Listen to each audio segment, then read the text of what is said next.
Hello everybody, John here. Welcome to the NCGA FMC Ag Weather Outlook for November 14th, 2015.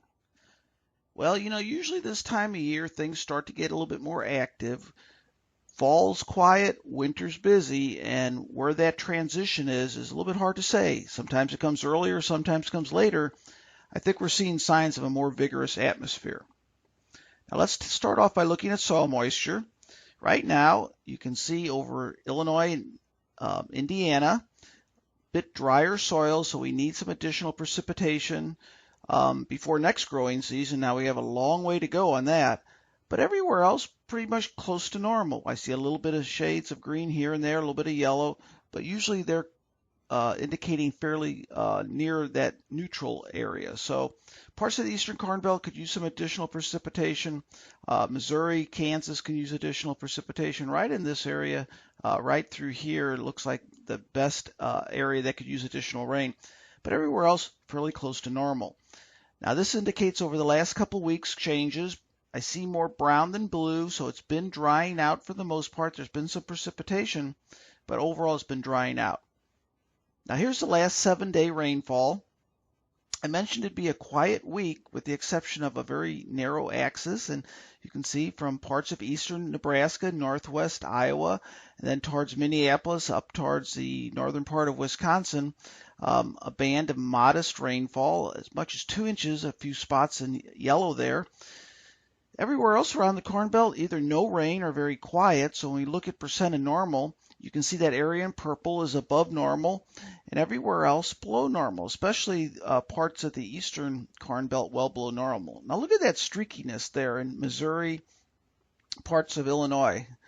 Well, if you are in that area, you probably know what I'm going to say here, but those are thunderstorms, and you can see that those streaks there, it would be all red, well below normal, but we have these streaks in here, and it did produce some rain right through here, which brought it closer to normal for the month. These little lighter strips here of yellow.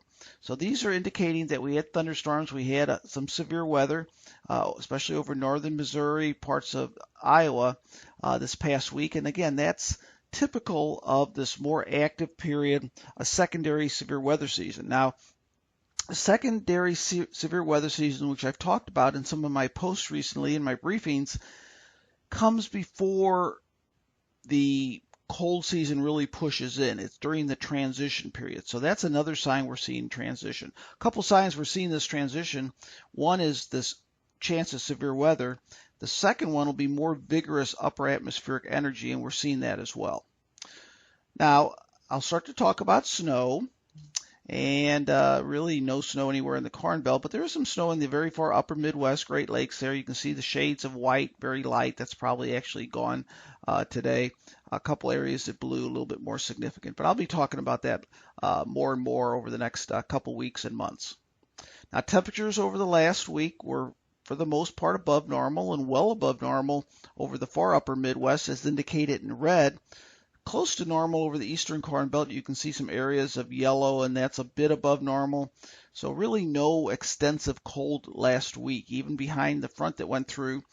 We had temperatures fell for a couple days, but overall the average for the week was either a bit above normal or well above normal. Now this week is going to be quite active over parts of the area. This is a pocket of energy pushing through right here, this little dip here.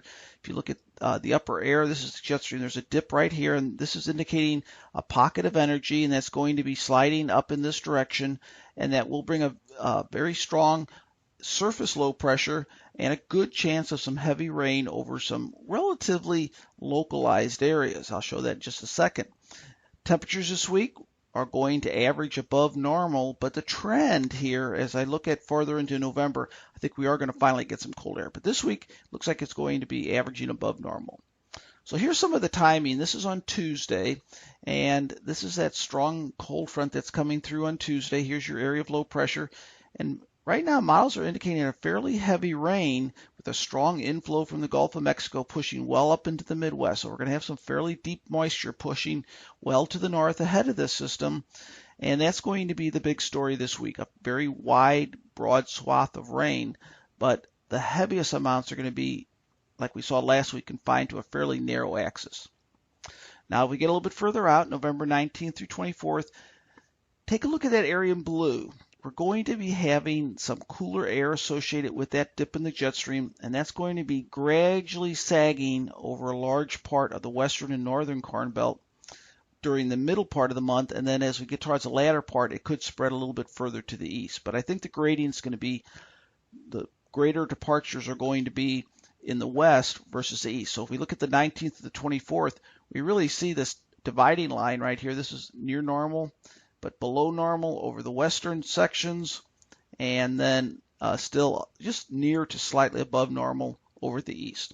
A little bit further out, November 24th through 29th, well, right now the models are showing a widespread swath of below normal temperatures as we get towards Thanksgiving, but I'm going to put a question mark on this. This is way out there, and I think we're just going to have to keep an eye on that next week's briefing. Let's see if it still shows that. But at least there is that possibility of some colder weather pushing down towards Thanksgiving. But the big story this week, here we go. Very wide area of over an inch of rain, mainly the central and eastern Corn Belt, and then a very heavy rain swath here from southeast Missouri, southern Illinois, parts of Indiana, and that's over 2 or even 3 inches, and a few spots nearing 4 inches. So that's going to be the big weather story this week, is that heavy rain ahead of that front, upper atmospheric energy very strong. So that will be the big story this week, not temperatures, but precipitation. As far as snowfall goes, some snowfall in the western plains. I wouldn't get too carried away. We're going to see these little paths here and there, maybe a few flakes in a few spots here and there towards the end of the forecast period in some of the colder air, but right now, nothing all that significant. So let's go through your anomalies. This week, strong positive anomalies or wet anomalies over the central Corn Belt. Week 2, much drier, and I think weeks 2 and weeks 3, let's hope parts of Illinois and Indiana we get a little bit of rain here, or at least some modest rain, because it looks like week 2 and week 3 look very dry. So if we are expecting some rain, if you're finished with harvest operations and we want to start recharging some of the soils, week 2 and 3 looks pretty dry. So let's hope we get a little bit this week. And then as we go week 4, about the same. So models will change a lot. We're looking 4 weeks out there, so I never get all that confident in these models way out there. But right now they're indicating that the big rainfall action is going to be this week, and then quieter weather following. I hope you had a chance to look at the new interactive NCGA FMC weather radar. I used it a lot to track severe weather. It can do a lot of different things. It's agweatheradvisor.com/radar. Go ahead and bookmark it. And I'll remind you before this rain comes up this week again, but this looks like a great week to take a look at it and track the rain. You can do severe weather reports. You can do tracking, watches, warnings, lots of different things. So the takeaway points today, big story, heavy rain over the central U.S. and then colder temperatures perhaps moving in later in the month with a question mark. We're going to have to keep an eye and watch that. Have a great week. Talk to you again next Saturday.